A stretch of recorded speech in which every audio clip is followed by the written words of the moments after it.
In a world of endless noise, one sound cuts through. GC Radio Hub.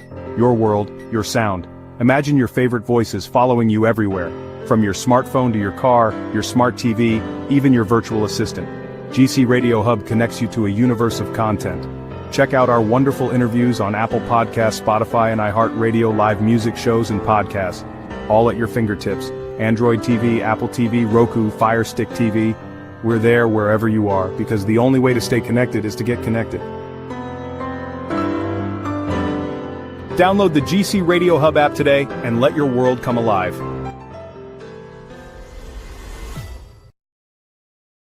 Former professional boxer, humanitarian, amateur career was great. With me, I also have Paige. I can't pronounce your last name correctly. Give me your last name. Paige Suchet. Okay, Suchet. Paige Suchet.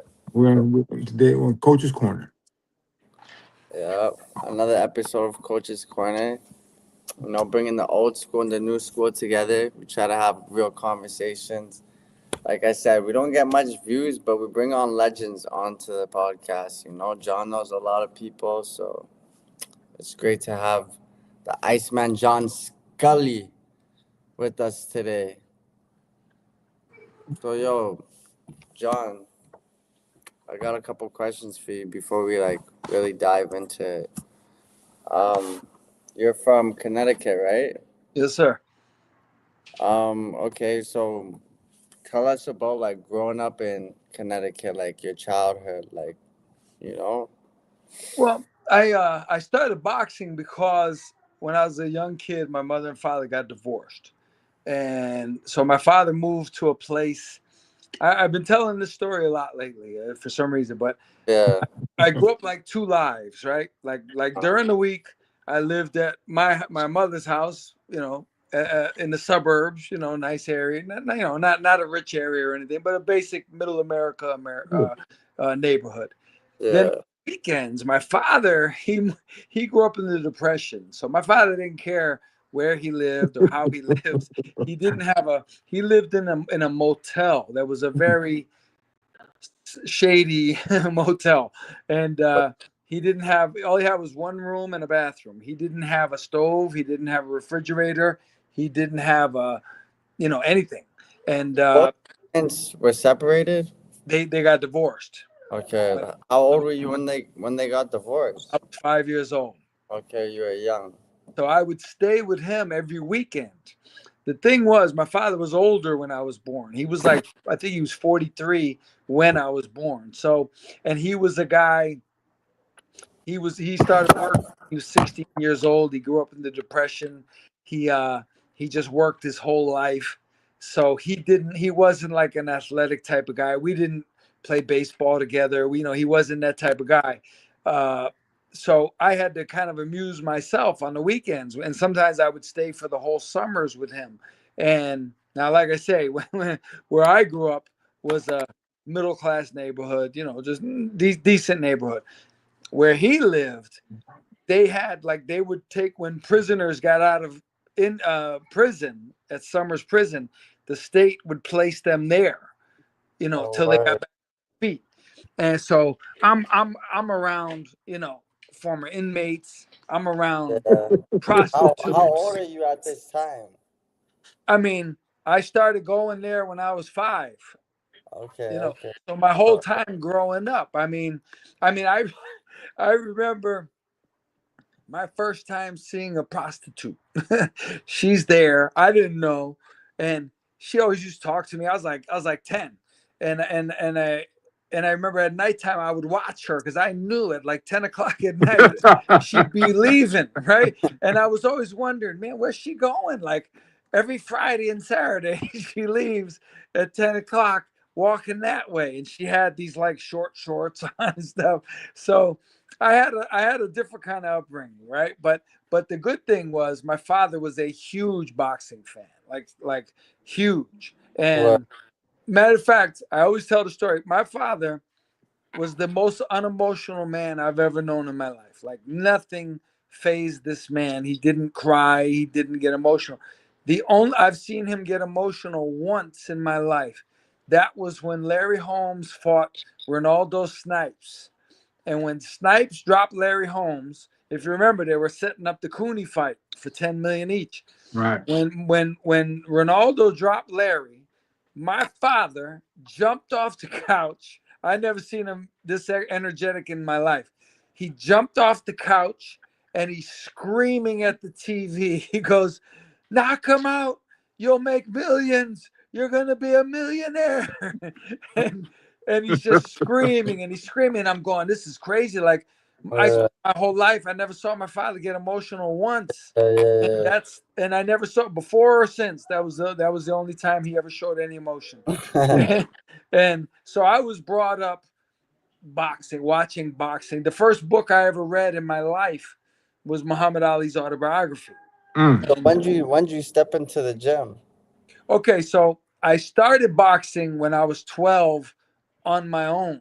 I started my own boxing league in my neighborhood. I lived in a town called Windsor, which I still do. So it starts with a W. So we called our champions the WBC champions, the Windsor Boxing Council. And I still have my record written down. 1980. So I was 12. I was 9-0. I went 9-0 in the neighborhood, but I used to box on the bed in my father's room, and he would see me boxing every weekend. I'd be fighting, I pretend I was fighting Jimmy Young for some reason. So in 1982, he brought me to a gym for the first time, and I've been not in that gym, but I've been there ever since that day. And I knew it. My first day in the gym, I knew that was it. Like my career path was already chosen. So when did you get a coach? That was it. March of '82. Joe Burrell was my first coach. Okay. So I see that you went to a couple of Golden Gloves in your amateur career. How was that? Yeah, well, I won. See, the way the Golden Gloves works, you have your local tournament, your regional tournament, your national tournament. Yeah. So I won 4 of the local tournaments, 3 New England tournaments, and I finished I went to the finals twice in the national Golden Gloves, 1987 and 1988. Which in 1988 in '87 I lost fairly. Remember, John David, you might know him, Fabian Williams from the I fought Fabian in the finals in '87. Okay. He beat me to be national champion. It was 3-2 split, Yeah. but I thought it was fair. But the next year, I fought in the finals against Keith Providence, and I won that fight. I won that fight. I should be the national champion for sure. Yeah. But so officially, I went to the finals and the nationals twice. Okay. I understand that, but that happened to me 1 year. I thought I won in '81, and they gave a split decision to the other guy from the Navy. So I understand where you're coming from with that one. Yeah. Amateur is but I'm outspoken. Like when I got robbed, like I actually do you remember Darren Allen? Yeah. Yeah. Okay. I fought Darren twice in the Olympic trials, once in the Eastern Trials finals. I beat him to get to the Olympic trials. Okay. And then so I qualified, and then he got the at-large spot. So he went to the trials, and we fought a rematch. And I mean, I didn't see the fight, but I was at the time, I thought I won the fight, and me and him had a huge argument. Me, him, and his coach in the hallway. Like they even wrote about it in the newspaper in California the next day because, it was loud. And I was angry, but looking back, I mean, he fought well. I fought well, but we're good friends now. I talk to Darren all the time. And, it's a good thing. I made a lot of friends. A lot of guys I fought as an amateur, I'm good friends with now. I always like to ask everyone on the show. So as an amateur, how did you train? Like when you got to an elite level, like how was your training like? Well, I'm gonna tell you something unusual about me. And when I turned pro, my first manager and promoter, he asked, his first question was, all right, we're going to start training, your pro debuts in September. He goes, how many miles a day do you run? I said to him, I don't run. He said, what do you mean? I said, what do you mean? Like, I don't run. I train, and he couldn't believe, because, I won, I beat the number 1 and 2 in the world. I won different national tournaments. and I never ran. I just trained very hard in the gym. But Just when I sparring. started with him, I was running 5 miles a day every day. Yeah, Okay. yeah. So for when sure. when you turned pro, that's when you started running. Yeah, I didn't start running till I started, and I remember he took me to a route and I would run with other fighters in his stable, and it was 5 miles, and I remember every time we did it, it just felt like 100 miles, like it just seemed so. And I'm like, this is never gonna end. Like, this is insane. How do people do this every day? Yeah. But yo, if you weren't running as an amateur, you must have just been training a whole lot more. Like you must have spent more time in the gym then. Well, I'm gonna tell you a funny thing that I believe, and somebody said this. I forget who it was. It was a big time trainer said this, and I wish I could remember who said it, but and I kind of think of me, and I kind of believe him in a way. And the guy said, for a lot of fighters, running is overrated, right?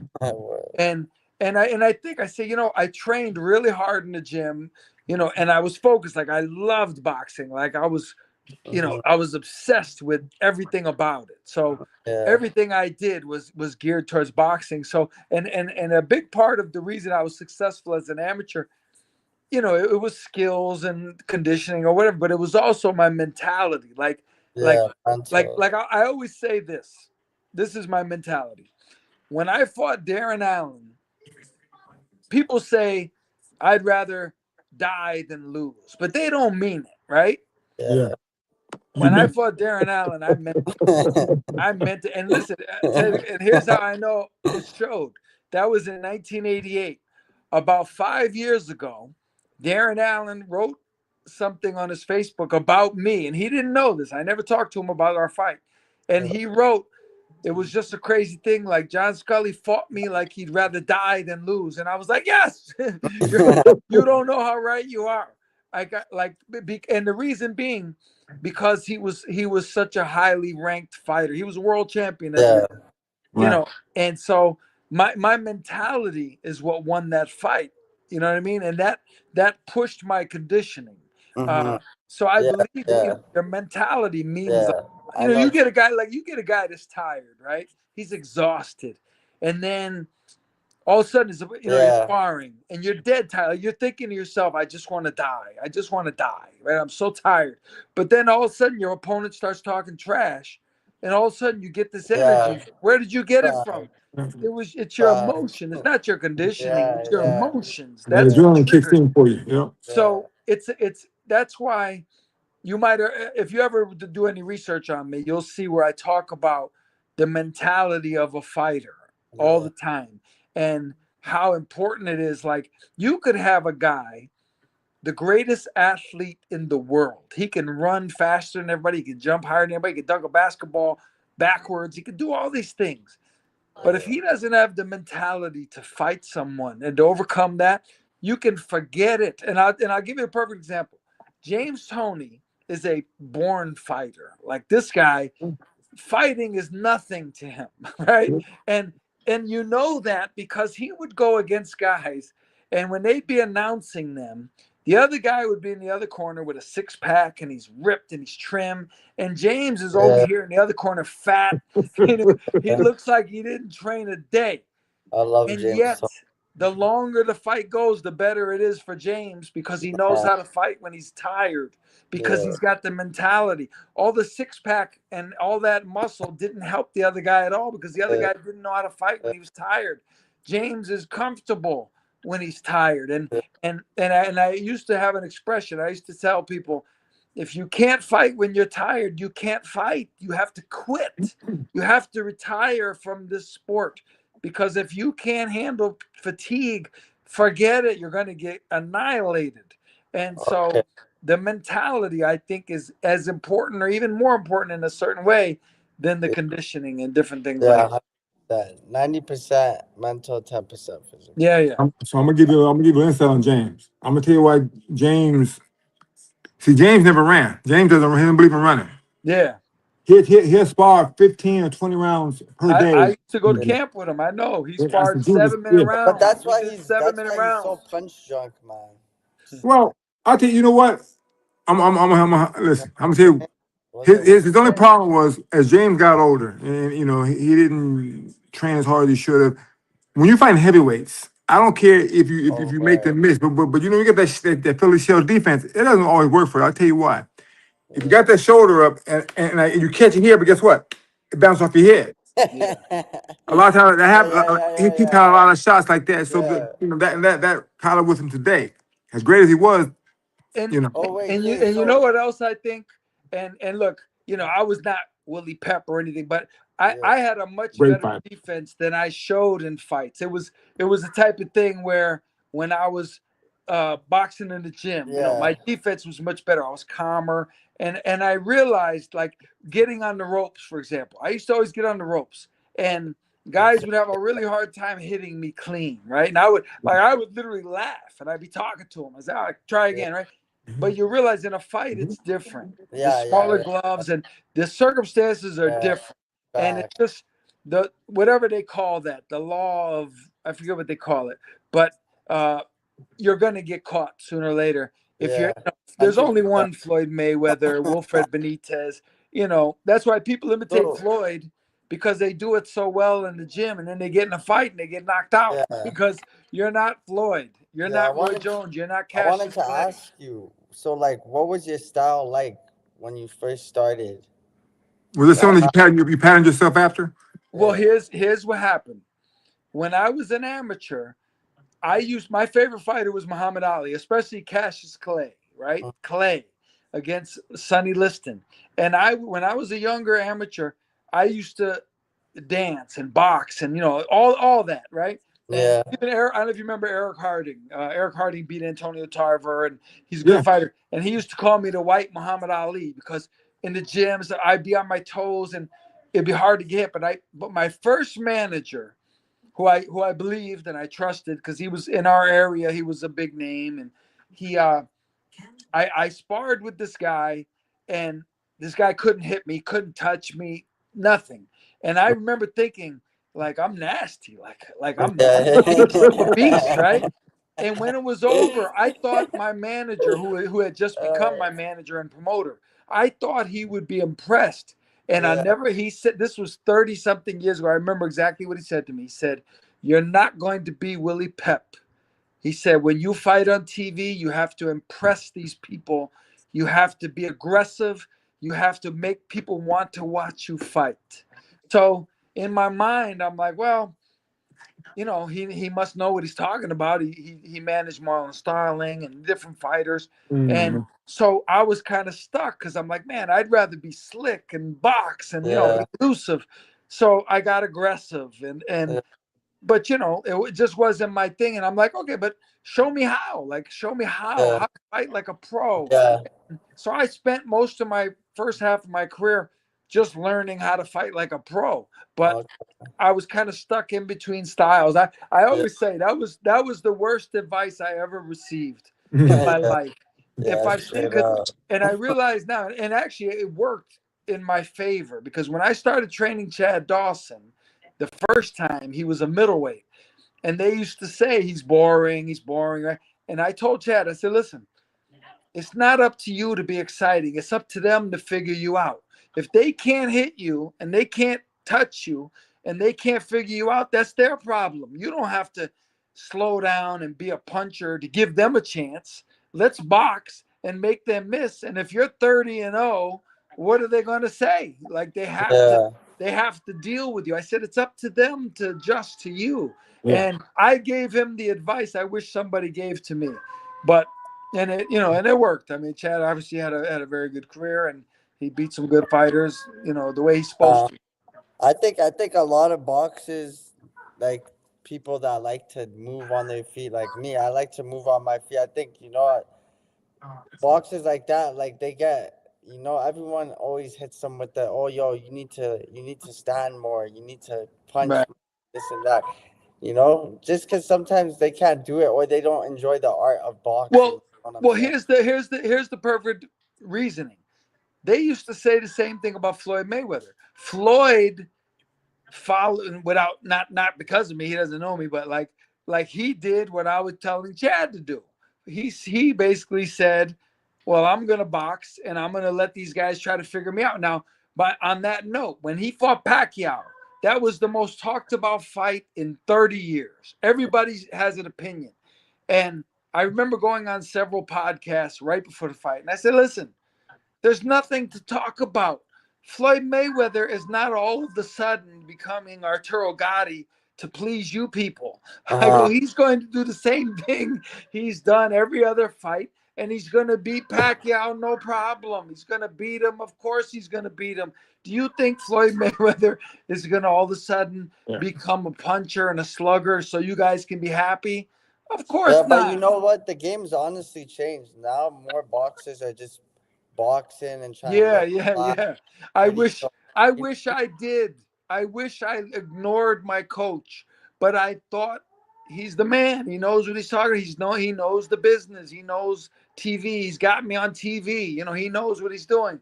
And hindsight is 2020. But I tell my fighters now, listen, we're not here to please the crowd. If we can please the crowd, fine. But that's not our objective. That's how you lose. You lose trying to please people and be something you're not. And like I say, with Chad, I'll give an example. When he fought his first big fight was when he fought Carl Daniels. Carl Daniels was former world champion. He had just won 12 rounds with Hopkins. I told Chad, I said, listen, it's up to him to figure you out. I don't care if you're exciting at all. I want to box this guy, and I want him to never touch your face for the entire fight. And Chad ended up stopping him, and they stopped it after the 7th round. Nice. Just because I think they were frustrated. Wait, John, when did you start coaching? Well, the whole time I was boxing as a pro, even when I was an amateur, I was coaching amateurs. So I had an amateur team. I had national even when while I was fighting pro.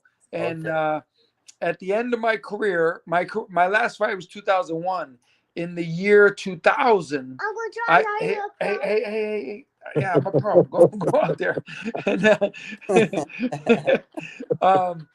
my last year of professionally fighting, they asked me to train a female boxer, Elizabeth Mueller. She had some fights coming up, getting ready to fight for a world title. So I started training her, and she ended up winning a world title while I was still boxing. And then what happened when I was still getting fights, I got asked to train Lawrence Claybay. I started training Claybay, and I was still trying to fight.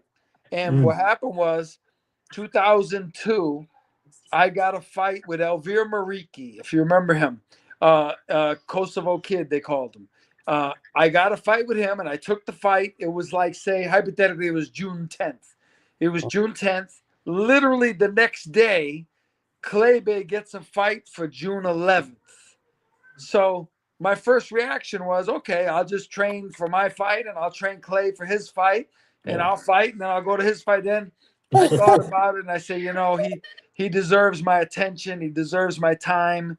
And so I let it go, and that was it. I started training fighters. Hey, wait, I have a question for the both of you guys, because both of you guys are fighters. So do you think now that you guys are coaches, that does it make you a better coach if you were a fighter or what? Because you have Hall of Famer coaches that never fought a day in your life. And then you guys who are Hall of Fame fighters, and you guys train world champions. So. You go first. You go first, John. Listen, me personally, right? This is just me for me. I always describe myself as a fighter who trains fighters. Everything I teach my guys comes from my experience. My mentality is if I tell them, and I always felt like this, stop it. I always felt like this. If a guy trains, now there's great trainers who were not fighters, and better trainers, more accomplished trainers than me. And I know that. But I will say this. I had a trainer one time who was not a fighter, and he started to say something like about heart. Like, maybe, I don't know if he was questioning mine or, you got to show heart. You got to, and I'm like, man, you've never done this. Like, you've never had it. You don't know. In reality, Yeah. you don't know I what feel you're you on talking that. about. Yeah. And that's my, wait a minute, you guys, let me shut this door. That Don't that's worry about it, my bro. Don't worry about it. that's my advantage as a boxer, is that I can relate to the fighter on a level. And I'll put it this way. This would be my best way to describe it. If you take, now there's experts in boxing, right? Now we'll take Emmanuel Stewart, Larry Merchant, and Max Kellerman. No offense to any of those guys. Right. But Larry, Max, and Emmanuel, and me, and we're all up on a stage talking to a crowd at the International Boxing Hall of Fame about boxing.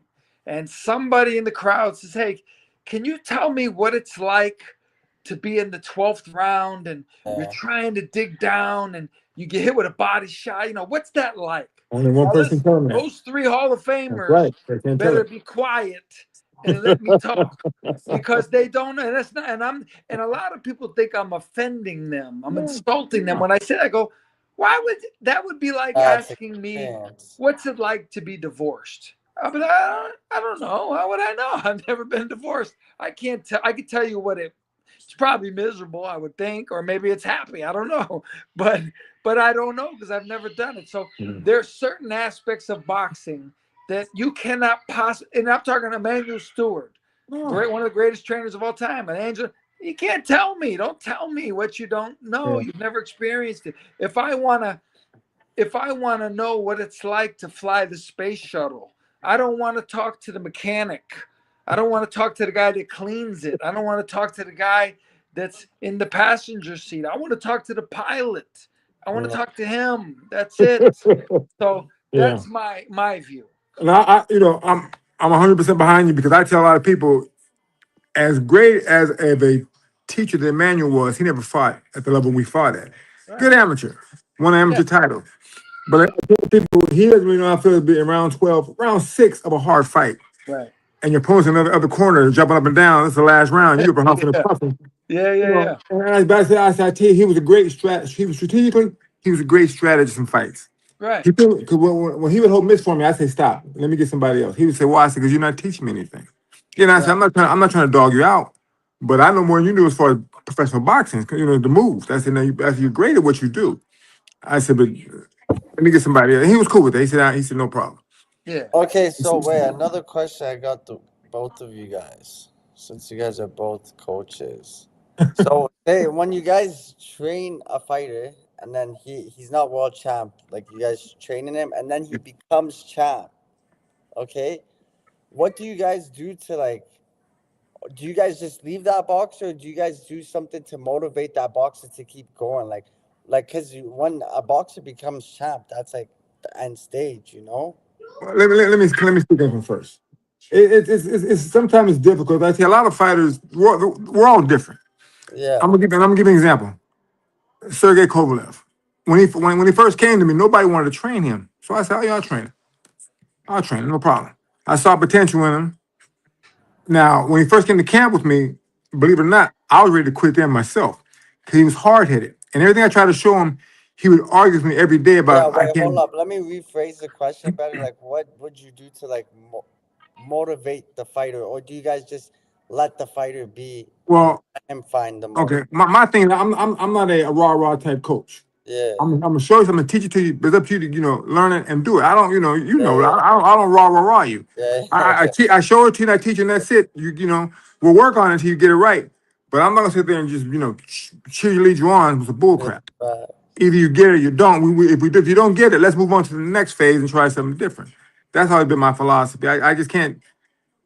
That's the way I am. Either I'm gonna teach it to you. If you get it, you get it. If you don't, you don't. Let's move on. I don't want to be stuck on the same thing for the next 2 years trying to teach you how to do this move. Right. Go ahead, John. It's your turn. And also, like, I think it's important that a trainer is not a fan of the fighter. Exactly. And you see that a lot. Like, I've seen, and I won't name names, but I've seen people. That's a nice one. That's a nice one. It's Yo, big because my coaches don't fuck with me. Like they're not fans. They're like, yo, okay, Right. But like you I'm see a fan of trainers, myself. I'm like, bro, I'm so sick. These guys are like, yo, come on, man. yeah, but Get you it see together. trainers that are like fan of their fighter, Yeah, and it becomes a problem when they think the fighter can do no wrong and yeah, nobody can beat him and all that Mm. kind of stuff. And it's it's crazy. Like you have to keep it real. You have to have reality. Anybody can get beat, and we're seeing it proven. Other than with Mayweather, uh, and even and I'll give you an example. And I won't say the name. John David knows who I'm talking about. But I was in camp with a Hall of Fame fighter, a Hall of Fame guy, a top guy, and his manager talked about that fighter defending the title against John David. The trainer said, I got you. the manager doesn't know what they're talking about. Like, we're not fighting John David. Like, I've seen John David in the gym. I know what he can do. He's wrong for us. So that's a real trainer. Where a lot of guys would be like, yeah, let's fight him. Yeah, bring him on, bring him on. And they make a mistake. You have to keep it reality. And it's like even Ali, he never gave a rematch to Jimmy Young because they saw what a nightmare it was, and they didn't want to go through that again. Yeah. Okay, so as a coach, you wouldn't just throw your fighter in. As a pro, in amateurs, okay, he can just go in whatever they can learn. But as a pro, you wouldn't just throw fighters in if they're not ready to fight at that No. level. For what? And Why? you know what? I was telling someone the other day, and if you think about this is very I true. know a lot of coaches do that to fighters. No, But they're not real coaches, bro. if They're not you real think coaches. about if boxing was run the way people really wanted it to, nobody would be undefeated. There Yeah. would be no need for a really skillful matchmaker. Like if you were, if all the young amateurs coming out of the pros really got matched up tough, they'd all lose. They would lose sooner or later. Your first 15 fights, 20 fights, you're supposed to win. You're supposed to be matched. You have a tough fight. You have style. I remember the Angelo Dundee saying with Sugar Ray Leonard, he goes, I matched him up early. I matched him up with a good boxer. I matched him up with a tough banger. I matched him up with a guy that stunk the joint out. I gave him every style to see. I wasn't trying to get him beat, but I wanted him to be tested. I didn't just want to blow everybody out. Now, if you fought that way with all guys, most of them would get beat sooner or later. No, guys, John David, I assume you know these guys like Lindsey Morgan, Larry Prather, guys like that, opponents, Melvin Wynn. I mean, Randy Smith. You must remember Randy Smith. Randy Smith, you might have even fought him. I fought him. You fought him. I fought Randy Smith when I was like 23-2 or something, right? And I talked to Johnny Boss, famous matchmaker. And he matched me up with Randy Smith. And I said to him, all right, so what's the scoop? What do I need to know? He said, well, I'll tell you this much. His record is an average record, but he's never been knocked out, and he's fought every top contender and world champion you can think of, including Michael Nunn, Mike McCallum, Iran Barkley, Sambu Kalabay. He's went the distance with all of them. He's never even been so much as dazed. He said, if you try to hit him in the head, you're going to miss every punch. He said, if you don't go to the body, he's going to beat you. Now, people wouldn't believe that based on his record, but you look at who he actually is. Because, John David, you can back me up. I've seen great world champions in with guys that you never heard of, and you're like, man, for a couple rounds here, I don't know who's the champ and who's the sparring partner. Like, there's so, and I learned this with Beterbiev. There's so many sparring partners. We bring in guys from all over the world. England, France, Russia, Ukraine, everywhere. These guys I've never heard of, and they're coming in, and these guys are phenomenal fighters. And I'm like, man, they would beat half the guys out here if they got the opportunity, but nobody knows who they are. They don't have a promoter. They don't have a connected person with them. So, it's a lot more than just throwing your guy in with anybody. You got to be strategic here to get through, because there's so many fighters out there you've never heard of that are animals. They're Yeah. beasts. They're Yeah. skilled. These guys are good, and you've never heard of them in your life. No. Yeah. No. You're right. My third pro fight, I fought a kid named Robert Thomas. He had like 45 pro fights. From Philadelphia. I thought, I yep. know him. Yeah. He beat Charles Brewer twice. Did he? Man, I hate this guy with everything I could, man. He still wouldn't go. He was a tough dude. Man. Yeah, no, My he third had pro a fight. horrible record, Yeah. and he beat Charles Brewer 2 times. Mm. Yep. Yeah, man. I know you're coming from with that. So yo, how did you start training Peterborough, or how do you say his name? Better be it. Better be. Better be it. Arthur Beterbiev, yeah. I'm close. How'd you start training? Well, I mean, I'm assistant, and what happened was, kind of like our discussion earlier, he has a very good trainer in Mark Ramsey. Mark Ramsey has trained many world champions, contender. He's a good trainer. He's a very good boxing guy, one of the best boxing guys I know. But he didn't have a career as a boxer, Right. so Arthur wanted someone on the team that could relate to him on that level. That's smart. That's smart of him. Yeah, so they suggested me, and I came in the beginning of 2016, and I remember we hit the pads. You know, I guess it was kind of like an audition. Yeah, And Yeah. right away, I could see that he responded to me. As a matter of fact, it's kind of cool. One thing about Beterbiev that I really respect, for an advanced guy with over 200 amateur fights, you know, world champion, all that, he's still open to learning stuff, right? New stuff. And one day in the gym, because he was never a body puncher, you know, a lot of the guys come under the Russian system and the amateurs, they don't throw body punches at all. So I showed him, I said, you know, you got to get inside, you got to do this. And I showed him a couple punches, right? He ended up stopping this guy. I won't say who, but he stopped this guy 3 times in one round with the body shots, right? And with a certain technique. And when it was over, I could hear them talking on the other side of the ring, and he's like, "Yeah, you caught me the body shot. Oh, that was a good shot." And I heard him say, "Yeah, my new coach taught me that." So I said, "Man, like, you don't see a lot of guys with that type of experience where they're open to learning new stuff. They just want you to get them in shape and just That was Sergey's problem, because you know when it came up when they mentioned us fighting Beterbiev, I said hell no. They said why not? I said because Kovalev's not ready for him. I said Beterbiev in a different level. Now Kovalev can punch. I said he's not on that level that Beterbiev is on. I said he doesn't want it that bad to say champion in his heart. Yeah. You know, Beterbiev is willing to die for this. I said, you know, Kovalev's not. Right.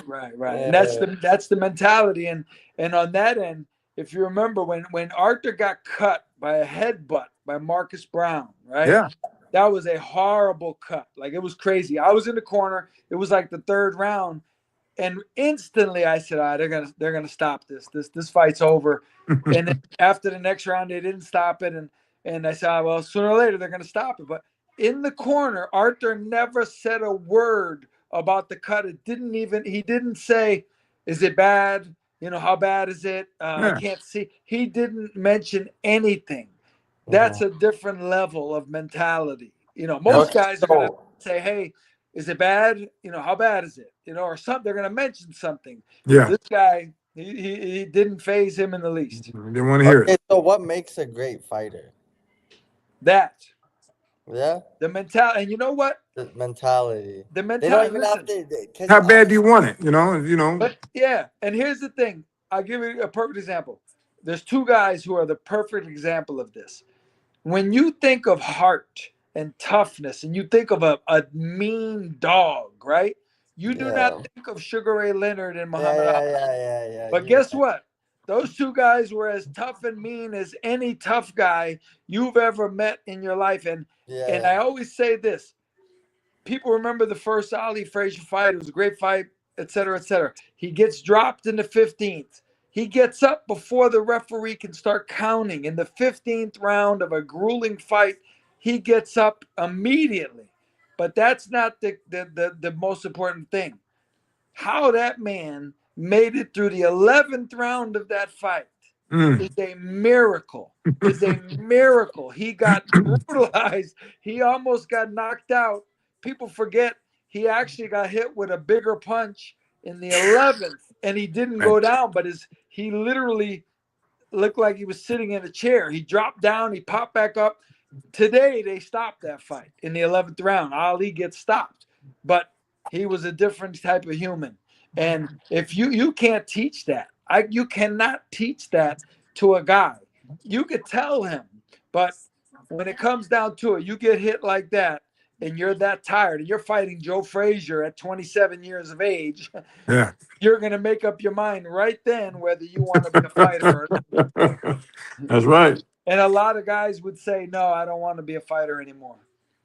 Yo, so does it pay to be a coach? Like you guys train these world champions. Do these coaches get paid good or what? Let me hold on. Yeah, you should know. You gotta tell it. So let me tell you something, man. Here's the crazy thing about boxers. You know, in the beginning, they're all humble. I guess we're all humble. I don't know how, I try to always stay humble. When certain fighters reach a certain level, something changes in them. The first thing that they come to the coach, can I cut your percentage?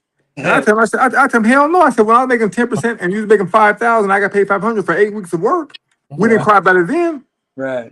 I said, you can cry. I said, now you making millions. Now you want to cry about it now and give me what I deserve? I said, no, man, come on.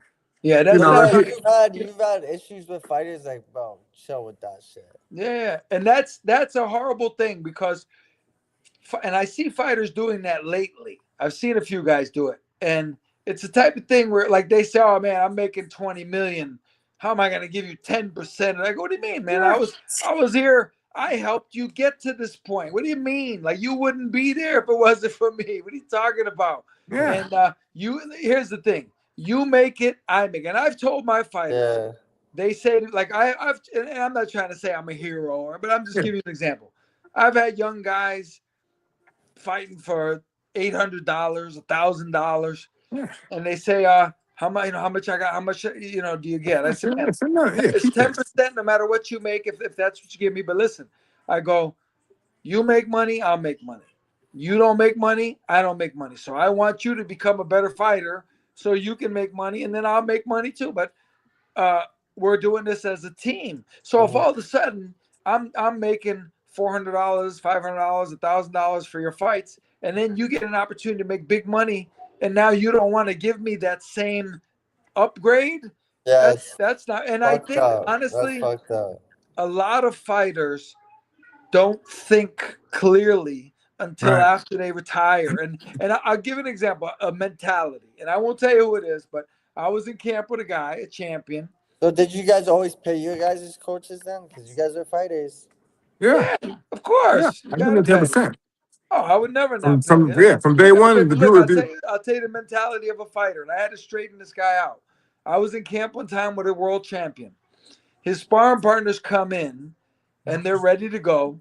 But for the first week and a half of camp, they didn't spar because the champ didn't have his gloves with him, and he was waiting for them to be mailed in. And I said, well, I got a pair here. We got a brand new pair here. He goes, no, I got to wear mine. I said, okay. So the first weekends, he doesn't pay the sparring partners. And I'm like, I say, what are you doing? He goes, we didn't spar the whole week. I go, listen, man, you're not paying them to spar. You're paying them to be here. You're paying for their time. It doesn't matter if you spar 100 rounds or none. They got to get paid. Are you crazy? Right. That's right. And the guys ended. One of them didn't get paid for like months. And I said, man, you're not thinking clearly. Yeah. Did you guys ever pay sparring partners when you guys were coming up? Yeah. Yeah, my manager did. Yeah. Yeah. If you were early in your career and you needed that person, a lot of times you would just spar other guys when you're 2-0, 3-0, 4-0. But if you needed that person in your camp and he was there, I tell my manager, man, you got to pay this cat. What's the most you pay for a sparring partner? In my time, it was $500 a week.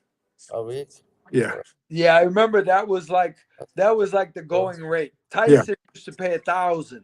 Yeah. but everybody else paid 500, and but yeah, you get what you pay for. Like if you're gonna spar with a guy, and he's a local guy, and he's giving you some work, but he doesn't feel like it that day, and you're not paying him, Yeah, that's what you're facts. gonna I was get. just about to say, if you pay me $1,000, I'm gonna give you the best work that That's week. what I'm You know saying. what I'm saying? And You you gonna get remind worth that people, $1,000, like, yo. listen, your manager will remind this guy, listen, don't forget you're getting paid. Like, you're not here just to take punches. Like, you're here to try to win, Yeah. And but yeah, when I went to camp with Roy Jones early in his career, he was only like 12-0. Right. He had 6 sparring partners, including me, including Reggie Johnson and Buster Drayton, one former world champion and one future world champion. He had good fight. He had Stacy McSwain. If you remember Stacy, Yeah. Stacy I was a remember good Stacey. boxer. So he had a high level 6 guys, and that was him at 12-0. And I remember his manager told me, he said, listen, we're not worried about the money. We're worried about getting him what he needs.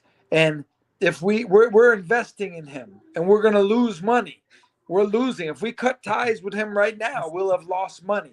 But we're banking on the fact that he's going to be a world champion and he's going to make big money and we're going to get it back and more. And that's what happened. So if you have a guy with you that's not willing to pay sparring partners, that means he may probably doesn't have the money or is not willing to lose his money. He may not be the guy for you if you expect to really advance in the game. Yeah. Man, I have a question. I don't want to get you guys caught up, but you guys think Roy Jones was juiced up back then? Not in the beginning. Not in the beginning. Yeah. Well, That I was know natural. this. That was natural. The stuff that he got caught in that one fight was Ultra Fuel, right? Now I used to drink that. They used to sell it at the GNC by my house. I used to drink it like every day. So I don't know if it's illegal, but Yeah. I know I bought it at GNC. I didn't buy it, in a back alley somewhere, Yeah. I said, but in the beginning, no. He was just natural ability, man. Yeah. Natural talent. Yeah. And you can't take that from him. I mean, Yeah. maybe later on, I don't know, but in the beginning, it was all natural, brother. Yeah. You know. So question for you. So after your amateur career, you turned pro in '88. How did it feel in your first pro fight? Was there any difference for you as an amateur? Were you hyped up for it? Were you looking forward to fighting pro? Or? I was hyped up, and it was a big thing where I live. It was a big fight. It was actually the biggest crowd or the biggest gate, one of them, in the Civic Center to that point, like in the Civic Center. So it set a record. It was a big event. To me, it's funny. I was a different kind of guy the way I thought. Like I knew as a top amateur going pro, I was not going to have a hard, a real tough opponent, right? I'm going to get my feel. But in my mind, the way as a fan of the sport, this guy had won the Golden Gloves 5 years earlier, and that was my first Golden Glove tournament that I ever went to. Mike Tyson was actually in the tournament that year. And I remember thinking, like, man, this guy, he won the Golden Gloves. This guy won the Golden Gloves when I was 14 years old. Like, he was there.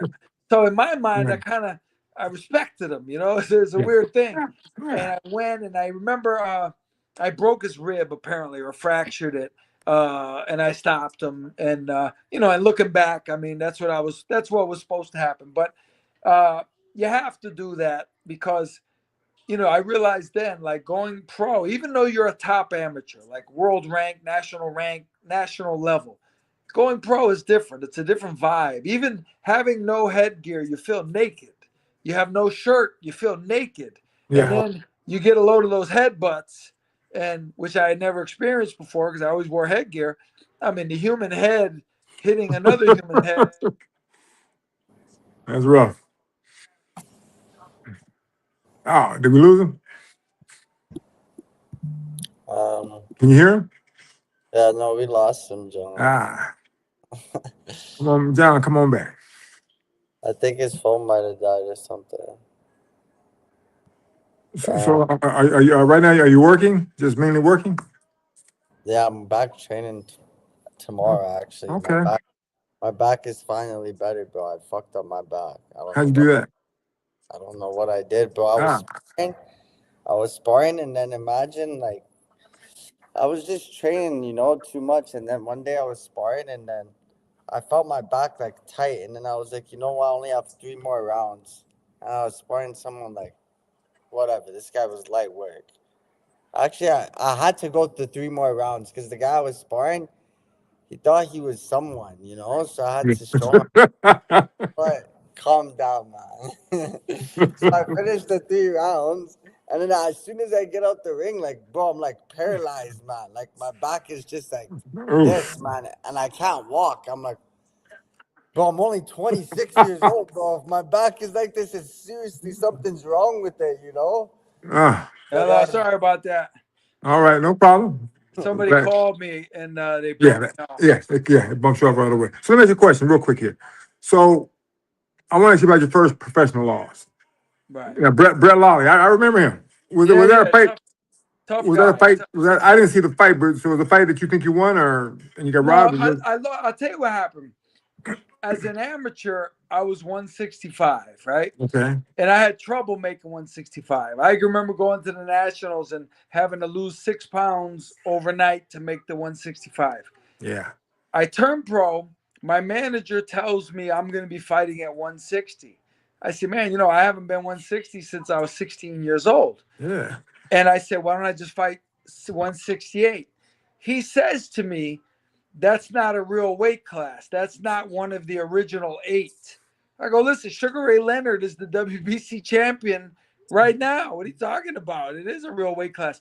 He wanted me to fight middleweight. So he had me running 5 miles a day in a rubber Yeah. suit, and it was just horrible. And so I even have a picture of me in the rubber suit in the Atlantic City, in the hotel, in the gym, trying to lose weight the day of the weigh-in. And so honestly, the biggest thing I think, Brett he wasn't real talented, but he was a tough pro. He was a real Yeah. pro. He had Yeah. been a pro 9 years. I was a pro 9 months. I turned pro September of '88. That fight was main event on ESPN, 10 rounds in June of '89. I had just turned pro. I figured I was going to wait a year or so and develop, but for some reason, he really pushed me. And making 160 was horrible. And you take that, between being, nervous, and it's ESPN and Al Bernstein's interviewing me. And I always remember one thing I'll be honest, one thing that psyched me out a little bit. In the paper, it was either the paper or on TV, like the day of the fight, Brett Lally said, I can promise you one thing. It's going to be the best fight of the night. And I remember thinking, man, I've been in the steam room for a few days. I don't think I'm up for having a fight tonight. Paige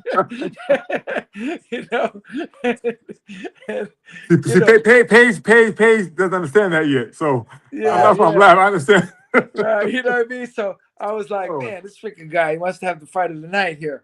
And so I was nervous. I can admit that. I was very nervous. And I always say, no disrespect to Brett, but I had beaten better fighters than him. I had beaten Otis Grant less than a year earlier in the amateurs. Otis Grant was number 2 in the world. I beat Darren Allen when Darren was world champion.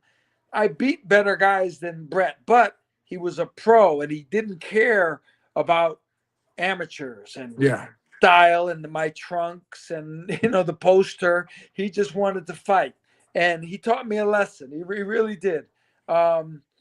But making 160, and after that, I won my next fight on ESPN, and then I fought Kevin Watts. So I'm still only a year and a half into my pro career, and I'm fighting Kevin Watts, who's NABF champion, and he had already fought Michael Nunn and Tony Thornton. He beat Tony Thornton, and he fought Stevie Collins, but again, I had to make 160, and I lost the decision to him, and so I figure, okay, my manager's going to move me to 168. This freaking guy, he called me right after. He wanted me to fight Harold Graham at 160 in England. I said, are you crazy? I said, do you know who Harold Graham is? Harold Graham is a beast. Errol Graham is a phenomenon. They say he's the best fighter from Britain never to become a world champion. He should have been a world champion. And right then I said, listen, you don't know what you're doing. You're not a good. You're an insane guy. Yeah. You're crazy. So my next question for you was going to be: so as you look back on it, do you kind of feel it was a mistake to have this guy as your first manager in Oh, boxing? 100%. I'll tell you what I did. I did something horrible. I regret it, and I've never. You're going to be the first people I've ever told. I've ever pointed this out to. All right. I had a trainer because my manager was my trainer. He took over. He pushed my amateur coach out, and I let it happen. And I let it happen because I didn't know I could do something about it. You know, I thought, it's this is my manager. You know, my amateur coach. I won't say he was a great technician or anything like that, but he was all about me. But he worked for you. Yeah. Oh, he worked for me 100%. Okay, so And he never would have let me go down to 160. And I honestly believe if I had this guy as my manager, because he was a good man, he moved. I mean, look, he had me main event on ESPN against Brett Lally after 9 months. You know, like not many guys can do that. But his training was lacking. If I had my original coach, I think I could have done a lot better. What advice would you give to a young fighter today who doesn't have a big promoter behind them? Well, the thing is, boxing is a business, right? At the end of the day, that's all it is. It's a business, period. And most of the people in the business are only in it to make money. They wouldn't, boxers, if like me right now, I'm 58 years old. I still spar with guys because I love boxing, right?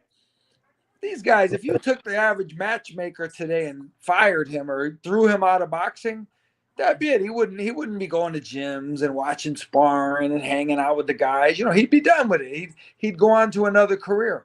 So unfortunately, without a promoter, you're in a tough spot. You're at the mercy of the people who run the sport, and you're at the mercy of the guy on the other end of the phone who calls you for a fight.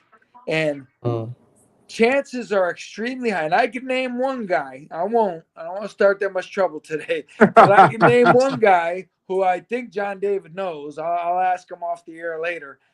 But this guy, if he calls you and offers you a fight, if he tells you it's for $1 million, that means it's for $2 million, and he's keeping $1 million of your money. Yeah. And if you don't have a promoter and a manager, that's what you're dealing with. You're getting robbed every day. And I've had guys tell me that they dealt with particular people. They never robbed me. I go, listen, let me explain something to you.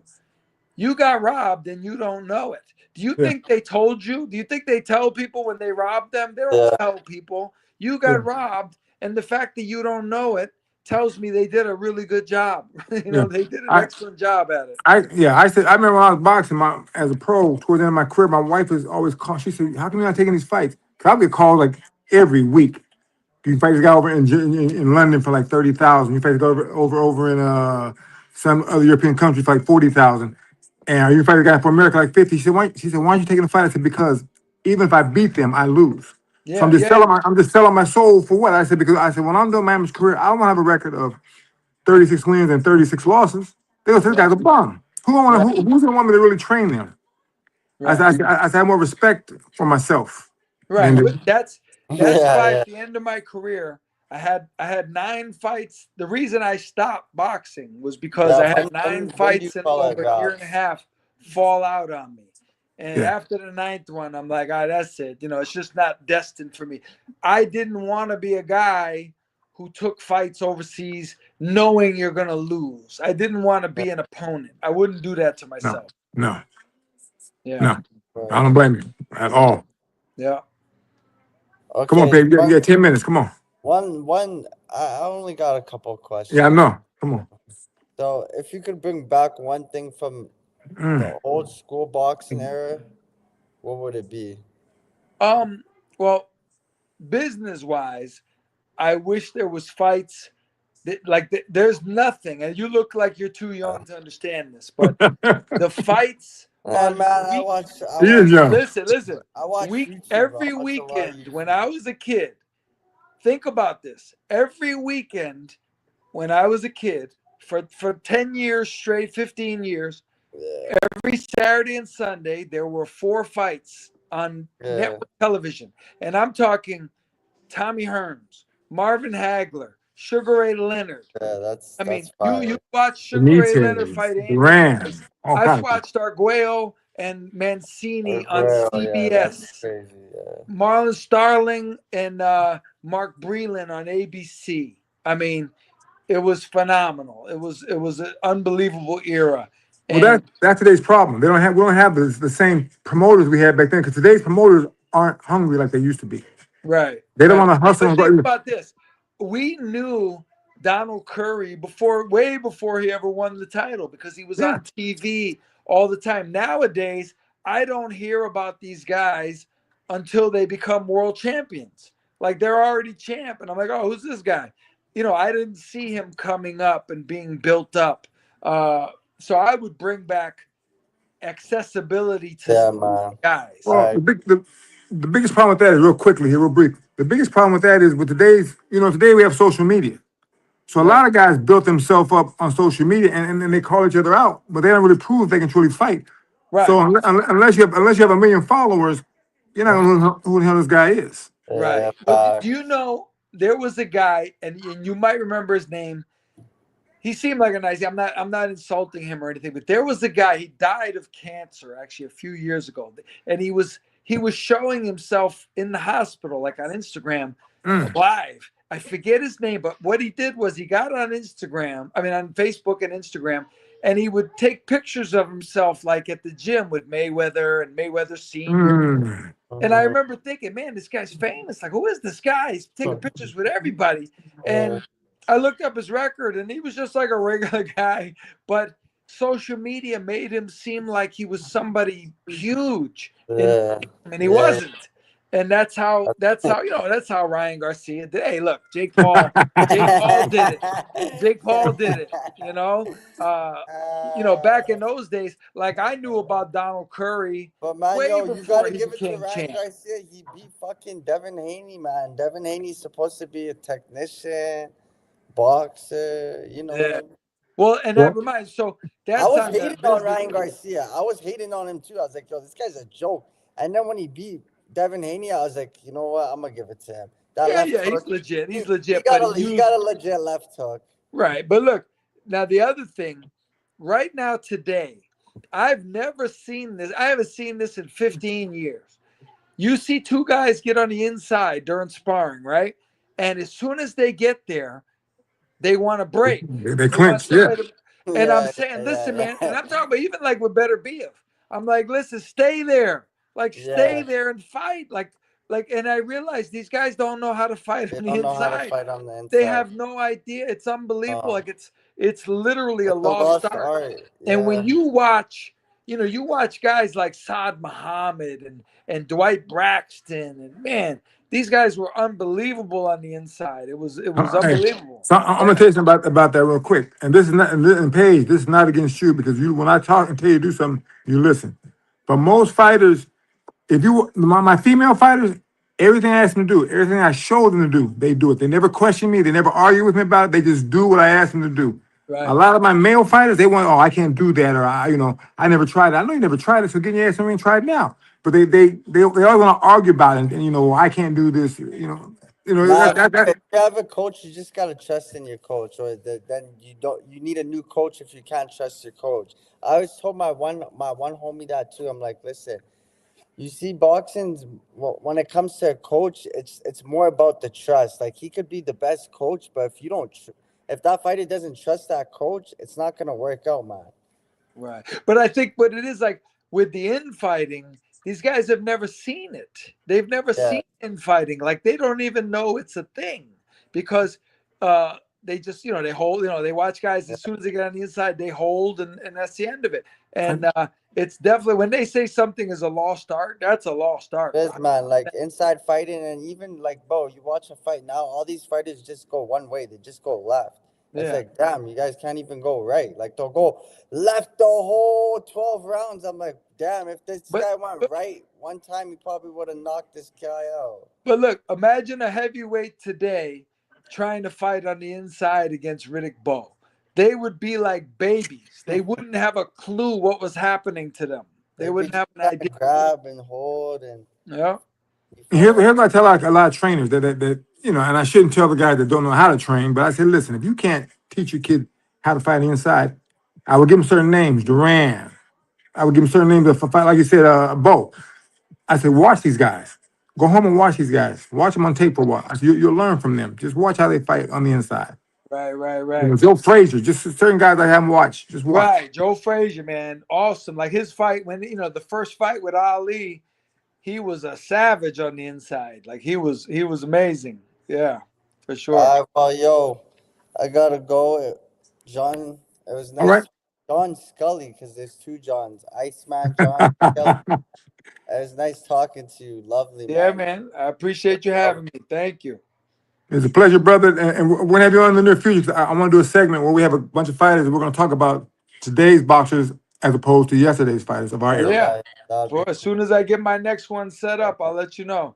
All right, brother, for nice. sure. Yo, take Definitely. care. All right, guys. You guys Be good good, talking. okay? Take care. Thank you. All right. Yes, sir. All right. I'm going to turn this off. Bro, I think it's John Scully, man. I think I heard about that guy from Coach in BC back in the day. I should have asked him about him. Yeah, and a good dude, man. He like he helps fighters that need help, monetarily. He helps them out nowadays. He has a foundation, a friend that Yeah, I has a was gonna foundation. ask him about the foundation. Yeah, well, next time, no problem. But we'll do that because I want to bring him on. I want to do a segment, you and I and him, and I want to have some other fighters on. We'll all do a thing about today's fighters compared to yesteryear's fighters. Not dogging you out, but some not you, but some of your cohorts, they can't, man. They're terrible, man. They don't want to fight, but we'll talk about that some other time. All right, brother. All right. In a world of endless noise, one sound cuts through. GC Radio Hub. Your world, your sound. Imagine your favorite voices following you everywhere, from your smartphone to your